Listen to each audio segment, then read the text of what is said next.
Hi everyone, Roy here on my channel Roy Reads Anything, a booktube channel about omnivorous reading, including the works of Robert E. Howard. So, it's Cimmerian September. Cimmerian September. It's Cimmerian September, the event devised by Michael K. Vaughan, which is celebrating Robert E. Howard, and in particular his most famous character Conan the Barbarian. Last year we read all the original Conan stories that Howard wrote. This year the idea is to read pastiches, so Conan stories by other writers. Now, I'm actually going to be talking about some books by Robert E. Howard, not by anybody else, and that only feature in all of them one Conan story. So what? Am I doing it wrong? Did I not get the memo? Can I not follow orders? Not really, because the relevance to pastiches is because within these books, among other things, are the source of some of those very pastiches. Let me explain. So, way back in 1976, the long hot summer here in the UK, and by then some of us had been reading about Conan in paperbacks like this, published by Sphere Books, reprinting paperbacks by Lancer Books in America. And in here we got stories about Conan by Robert E. Howard, who created him, and other writers as well, particularly L. Sprague de Camp and Lynn Carter. And these had seemingly sort of stopped. We'd been promised 12, but there'd only been 11 of them. So where was Conan? Seemed to be missing in action. But those of us who haunted the bookshelves of shops like W.H. Smith's suddenly found this. Robert E. Howard. Woo! It's Robert E. Howard again, with a book called The Lost Valley of Iskander. Now actually, 3 books came out all at once, but as far as I was concerned, these somehow appeared one at a time. So here we had fantastic masthead with these 2 characters who look like stone gargoyles, but gargoyle warriors with swords, and a painted cover by Chris Achilleos, and promising us stories about El Borak. They called him El Borak, meaning the Swift, for his uncanny prowess with the gun, the knife and the sword. It was a name that was woven into the legends from Tehran to Bombay. So, obviously, bought this, took it home, read it avidly.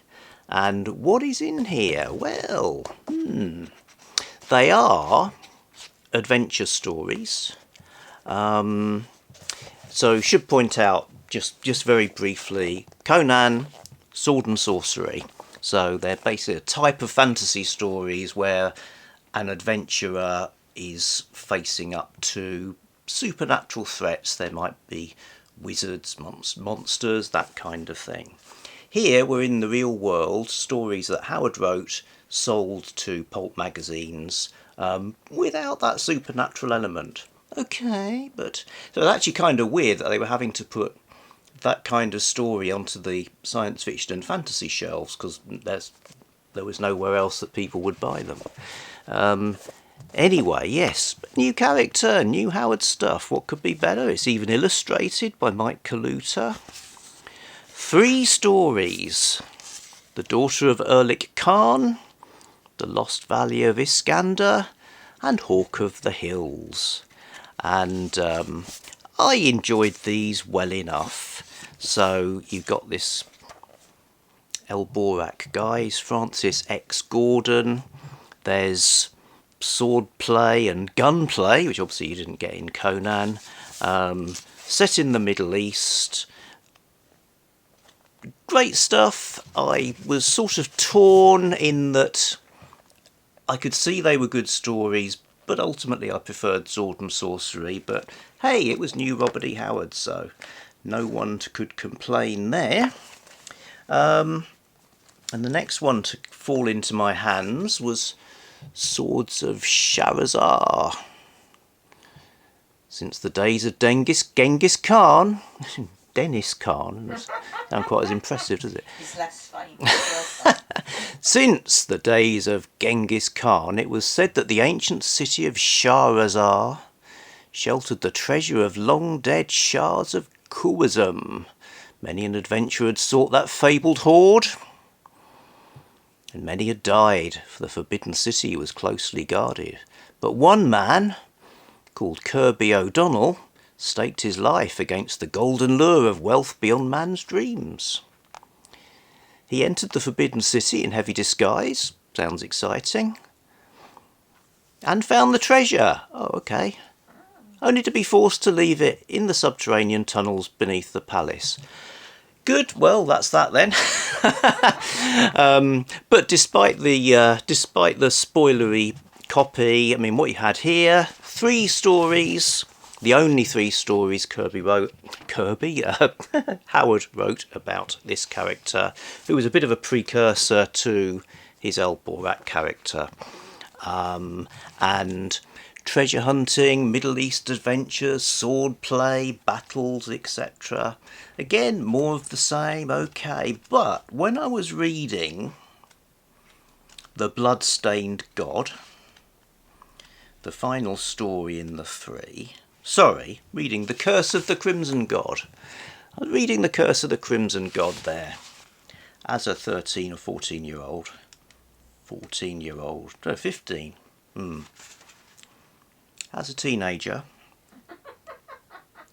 reading The Curse of the Crimson God, and I suddenly realised I've read this before. There's just some action, there's a particular moment when the hero's clambering over a wall, getting away from a fight, and he's hit by a stool that's been thrown from a building and knocked unconscious. I recognised that and eventually realised it was the story I had read as The Bloodstained God in this collection. In fact, it would be the second Conan story I'd ever read. And in the introduction to this book, de Camp does mention, in the early 1950s, I rewrote the manuscripts of 4 of Howard's unpublished adventure stories with medieval or modern settings to turn them into Conan stories. So it was sort of known that had happened and just thought, well, your party, do what you want, man. Suddenly here was one of them. So we're actually able to compare them. So obviously, name of the heroes had been swapped over to turn it into a Conan story. Get rid of all the rifles, change all the country names and stuff like that. Other than that, it's pretty much the same. It's a search for a gold idol studded with jewels, fabulous wealth. Now that never ends well. And the curse, there's a curse on it, people die. And that does seem to happen in this, but it's not actually supernatural. It could just be kismet. You know, you go hunting for treasure that you're not meant to have, and things might befall you that you wouldn't want to happen. Whereas in the Conan story, in the last few paragraphs, the idol literally comes to life and starts fighting Conan and the other rogues that are trying to steal it. So there's that little bit of kind of Ray Harryhausen animation, which, although, like I said, I would prefer Sword and Sorcery to straightforward adventure, even as a kid I could kind of see that was a little bit unnecessary. Does it really add that much to it? Anyway, like I say, source of some of the pastiches. So we've had some Borak, we've had Kirby O'Donnell. The third of these to appear, now you're talking, Worms of the Earth. So here, another Chris Achilles cover. I mean, talking of pastiche, these paintings really channel Frank Frazetta. There are specific figures and kind of poses of these people in this battle that are direct lifts from Frank Frazetta paintings, Frazetta being the artist who did the cover to the paperbacks I was talking about before. But Worms of the Earth is a collection about Bran Morn. Here are the tales of Bran Morn, the Pictish king who united a dying race against the legions of Rome. Kull of Volusia, mightiest king of another age, conjured up to fight 100,000 years after his death. And of Turlo Doob, the Irish outcast who befriended a god. So now we're back in the realms of sword and sorcery, albeit set in historical time, with a crossover with King Kull, one of his fantasy characters, you know. So this was like great, and Worms of the Earth itself, to this day, is one of my favourite Robert E. Howard stories. So this is just brilliant. It's got all the finished Bran Morn stories and one fragment, a little bit of a foreword as well, some illustrations. So yeah, great stuff. And this was the first time these stories had appeared, I think, in a British publication. So I should point out, you have Sphere Books publishing Conan. These are published by a publisher called Orbit, a division of Futura Publications, and the Panther were doing some as well. So everyone was jumping on the Robert E. Howard bandwagon with Howard stuff. So those were the three of 1976. Next year they did the same thing again. 1977, another 3 books came along. Now, should point out, 1977 was a very different year from 1976, and being a 16-year-old is very different from being a 15-year-old. This was the time when punk rock was appearing in earnest. Our interests shifted somewhat to going to gigs and getting records and things like that. But I still got these, and they're still great. Although the publishers, I'm not sure they'd sold that well. I seem to remember some of these, particularly the non-fantasy ones, showing up in remaindered shops. That is where new books are sold at a discount price. So they made one change. So they changed the cover artists. Chris Achilles' sort of single warriors, sometimes fighting a load of people, sometimes just kind of standing there or rearing up on a horse, replaced with a different artist. Now, I'm afraid I don't know who this is. Somebody will tell me. And you got the classic sword and sorcery women in the paintings as well. So in these olden times, women seeming capable of standing up, they're always draping on the ground, holding on to some dude's leg, or in this case, a camel's leg. It's because our ankle bones basically are only water. I think maybe ankles hadn't evolved. You also got, were a man thing. you know, then you get not only that, but woman with enormous bottom, leading up to the peak bottom of the 1970s with the most enormous bottom ever painted in the world of sword and sorcery. So here we had Son of the White Wolf, more Borak stories. So between the books, we've now got all of the main Borak stories, but, you know, served up in separate chunks, maybe a bit odd. Three-Bladed Doom, again, skinny, it's about 100 pages, 128. It's just one story that was turned into a Conan story by L. Sprague de Camp called The Flame Knife, which I found pretty dull as a Conan story. I didn't love it here either, really, but, you know, here it is, completism. And then finally, this Robert E. Howard omnibus, This is actually really good because what they've set out to do is give us every kind of thing that Robert E. Howard wrote. So you get a Solomon Kane story, The Puritan Adventurer. You get a Conan story, Paul of the Black One, a good one.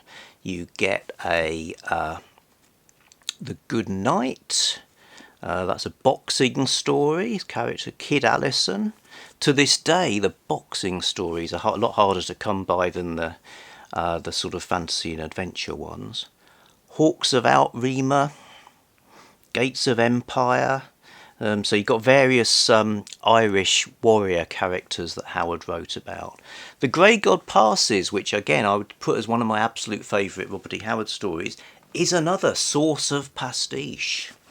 Roy Thomas turned it into Twilight of the Grim Grey God in the 3rd issue of his Conan the Barbarian comic, illustrated by Barry Windsor Smith.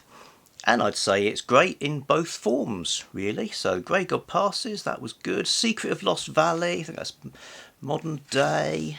You got some westerns, Dermot's Bane, Knife River Prodigal, Black Vormir's Vengeance, pirates. And that's a sort of neighbour to the story that was controversially turned into a Conan story as well. Finishing up with the House of Arabu. So lots of great stuff here. If you're only going to read one non-Conan book just to see what else that Robert E. Howard wrote, you could do worse than this. There's really little reason to buy these in for stories because they're all available. You could get all of L. Borak and Kirby O'Donnell and some others as well in one of the Del Rey collections. You can get all the Bran McMorn stories again in a beautiful book like this. So I guess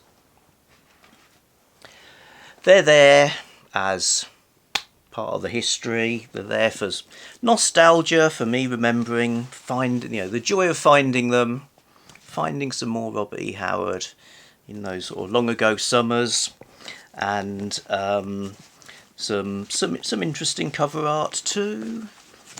Gargoyle Men. So that is my Robert E. Howard in orbit little survey. I'll be back soon with something else.